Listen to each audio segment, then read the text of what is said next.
Bonjour à tous, aujourd'hui si je vous fais cette petite vidéo, c'est tout simplement parce que je me suis rendu sur une bourse aquariophile et terrariophile à Nancy dans le Grand Est. J'ai fait un petit déplacement, je salue d'ailleurs deux de mes amis Bertrand et Ludovic qui m'ont gentiment accueilli là-bas à Nancy pour cette bourse. Et mes deux amis vendaient sur leur stand des cloportes, des reproductions qu'ils avaient. Je leur ai donc pris des cloportes que je vais directement introduire dans cette vidéo dans deux beaux petits terrariums. Voilà, c'était pas prévu, mais je vous fais une vidéo parce que c'est vraiment quelque chose de génial. En général, les gens pensent que les cloportes, c'est des petits cochons de mur qu'on a chez nous. Alors c'est vrai, mais il y en a partout dans le monde, des tailles, des couleurs différentes. Les prix peuvent montrer extrêmement cher. Pour les miens, ça va, je veux dire, ça reste raisonnable, mais on a des cloportes qui peuvent atteindre 15 € pièce. Donc ça commence à faire beaucoup pour un petit cochon de mur, comme on dit. Bon, on se retrouve après la petite balade en forêt. Il faisait du beau temps, donc c'était agréable. Je vais vous présenter dans un premier temps les deux terrariums. Voici les deux terrariums qui vont accueillir mes nouveaux cloportes. Donc on a ici un 20-20-30 et ici un 30-30-30. Donc voilà, c'est deux beaux terras, principalement utilisés, celui-là pour des insectes arboricoles, celui-là un peu pour tout, j'ai envie de dire. Il y a des gens qui utilisent pour mettre des reptiles. Moi je pense que c'est une belle taille pour des insectes. Pour des reptiles, ça commence à faire un peu petit, je trouve, personnellement. Après, il y a des petits reptiles, mais 30-30-30, on est vraiment sur le terra nano, ce qu'on va retrouver dans le commerce. La marque, c'est Reptizo. Celui-là, je ne l'ai plus. Il me semble que c'est du Zoomed. Voilà pour les références. Pourquoi je décide de mettre des terrariums? Tout simplement parce que je préfère, je trouve ça plus esthétique. Au niveau du décor, au niveau de l'observation, je trouve ça plus pratique. Il y a énormément d'élevage de cloportes, de personnes qui en maintiennent, qui mettent ça dans des boîtes en plastique aérées. Vous pouvez le faire également, c'est plus simple pour l'achat, pour trouver et pour organiser peut-être dans une batterie ou dans une armoire par exemple. Moi personnellement, je préfère les terrariums. J'en avais encore deux qui n'étaient pas utilisés, donc je vais les utiliser. Mais vous pouvez faire ça dans des boîtes en plastique. Voilà, ça c'est un choix personnel. Les cloportes, ce sont des crustacés terrestres, donc voilà, ils ont quand même besoin d'avoir des besoins spécifiques. Au niveau de la luminosité, vous n'avez pas besoin d'une lumière spécifique. Au niveau de la chaleur, ça vit très bien en température ambiante, en tout cas dans des maisons, surtout l'été. L'hiver, faites attention de ne pas laisser ça traîner dans une pièce où il ferait trop froid, surtout pour des espèces tropicales.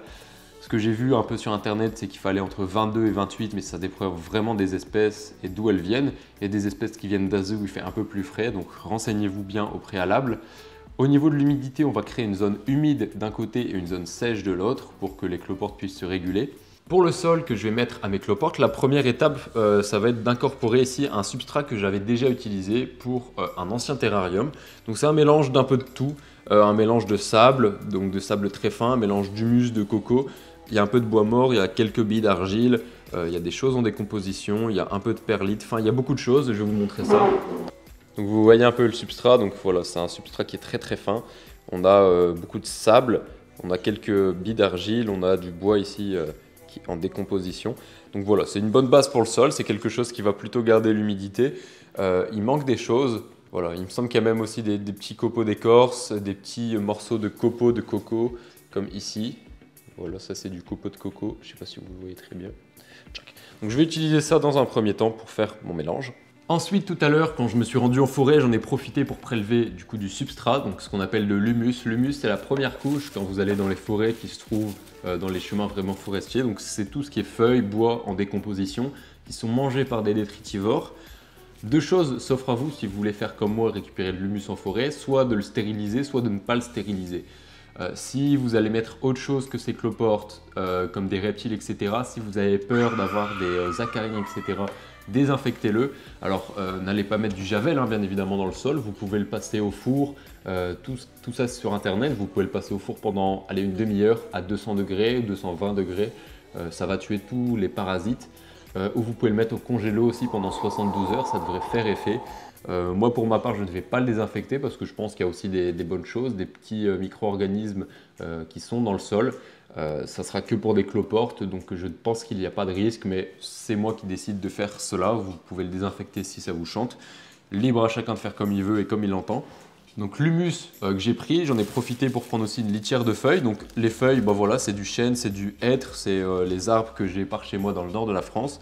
L'humus, du coup, c'est toutes ces feuilles et ce bois mort qui a commencé à se décomposer. Donc c'est de la terre en fait, hein, simplement. Et j'en ai profité également pour récupérer du bois vraiment en décomposition. Alors il va me permettre d'être un peu esthétique et également d'être mangé par les cloportes. Donc voilà, je vais laisser un morceau dedans, c'est parfait.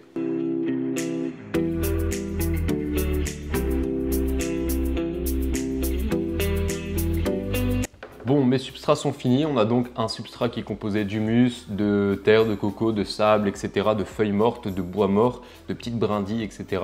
Donc maintenant, on va passer à l'étape, on va dire, du hardscape. Bon, ça va être très simple, hein, vous allez le voir.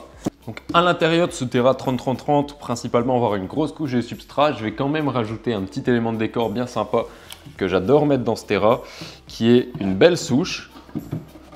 Donc la souche, je la place dans le coin du terrarium et je vais venir mettre par-dessus tout l'humus et le substrat que j'ai composé.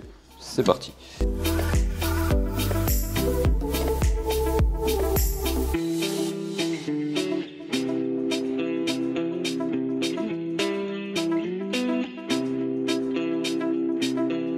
Maintenant qu'on a rempli toute la place vide par le substrat, je vais me permettre de rajouter quelques feuilles mortes pour composer une belle litière qui sera décomposée par la suite par les cloportes et d'autres détritivores qui seront dans ce terrarium.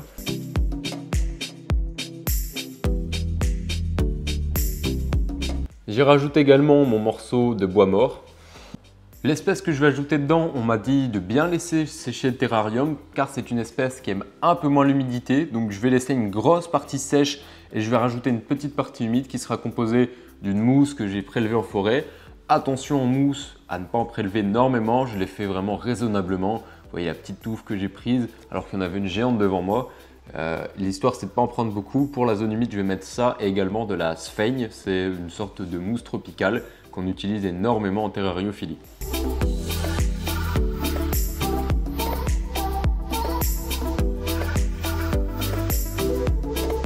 Je laisse ce terrarium vide pendant quelques secondes, je m'attaque au deuxième et ensuite on introduit directement les cloportes. Je pensais avoir fini mais j'ai oublié deux petites choses. Il est bien de rajouter des petits morceaux d'écorce de liège. Alors ici j'ai un petit morceau de bois et surtout un petit morceau d'écorce de liège que je vais venir positionner. Les cloportes aiment bien, c'est quelque chose d'assez simple à trouver dans le commerce, chez les particuliers. En général ils se mettent sur la surface ici que vous allez cacher. Dans la zone humide, j'ajoute également un peu de sphaigne pour les cloportes car c'est quelque chose qu'ils aiment bien. Donc je vais mettre ça avec la mousse.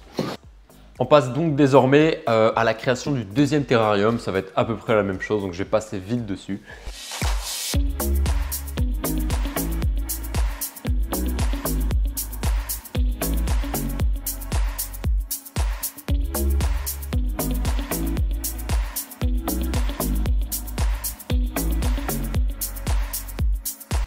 Maintenant que les terras sont prêts, je vais pouvoir humidifier tout le substrat et notamment la zone humide. Maintenant que les terrariums sont prêts, je vais pouvoir y insérer les deux espèces de cloportes. D'ailleurs, je ne vous l'ai pas dit, mais le nom de l'espèce est Cynodilo sp Vietnam.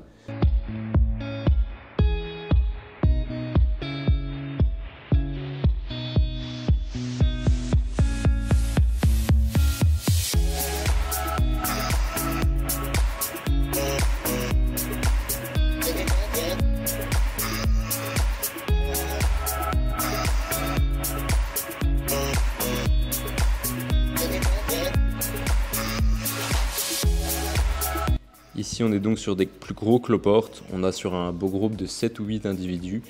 J'espère qu'il y a des mâles et des femelles pour pouvoir les reproduire, mais ce sont vraiment très originaux. Ils sont beaucoup plus gros, jaunes et ont des plus longues antennes.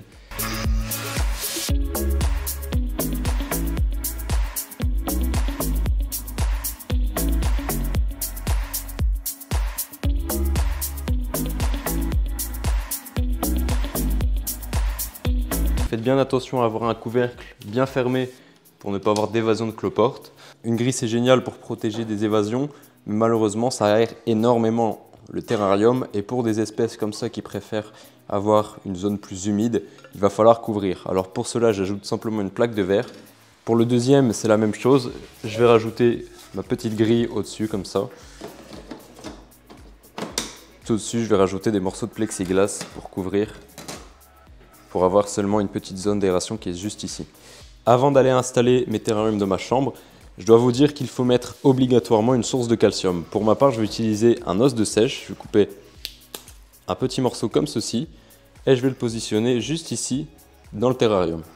Pour la nourriture, ça va manger énormément de substrats, de feuilles mortes, de bois mort. Vous pouvez les nourrir également avec de la nourriture, on va dire de type industriel, comme de la paillette pour poissons, qu'ils apprécient énormément. Vous pouvez donner également, si vous avez des insectes, des cadavres d'insectes par exemple, si vous avez des reptiles, vous pouvez donner un peu de reste de nourriture, quelques légumes, etc. Vous pouvez faire surtout vos expériences, voir ce qu'ils apprécient et ce qu'ils n'apprécient pas. Maintenant qu'on a toutes les informations pour les maintenir, on va les mettre dans ma chambre, c'est parti. Les deux terrariums sont juste ici à côté d'un paludarium. Le paludarium, c'est un paludarium, on va dire, de grossissement pour mes reproductions de crabes vampires. Mais on va pas aborder le sujet plus longtemps. Maintenant, on va passer surtout sur de l'observation, du nourrissage et de l'humidification pour ce qui est du quotidien. Il n'y a pas énormément de manipulation à faire, c'est pas des animaux qui nécessitent beaucoup d'attention, mis à part que voilà, il faut toujours qu'ils aient forcément à boire, à manger et également une source de calcium. Et ensuite, les colonies, que dis-je, devraient grandir si tout se passe bien. Si vous avez aimé cette vidéo et si vous avez aimé découvrir voilà, ces nouvelles espèces que j'ai introduites chez moi, je vous invite à la liker. Ça va faire en sorte que ma vidéo soit montrée à plus de public et que plus de personnes puissent découvrir ces cloportes. Et si vous voulez en savoir plus sur ce que je fais dans ma chambre, dans mon élevage, que je peux vous faire découvrir, que ce soit en aquariophilie, en terrariophilie, je vous invite à me suivre sur mes différents réseaux TikTok et Instagram et également à vous abonner à ma chaîne YouTube. On a prochainement 2 vidéos qui devraient sortir. Je ne vais pas vous les teaser entièrement, mais c'est des vidéos qui sont plus aquario. Donc voilà, n'hésitez pas à vous abonner si vous avez envie d'en savoir plus sur ces projets. Et en attendant, je vous dis à bientôt, prenez soin de vous et prenez soin de vos animaux.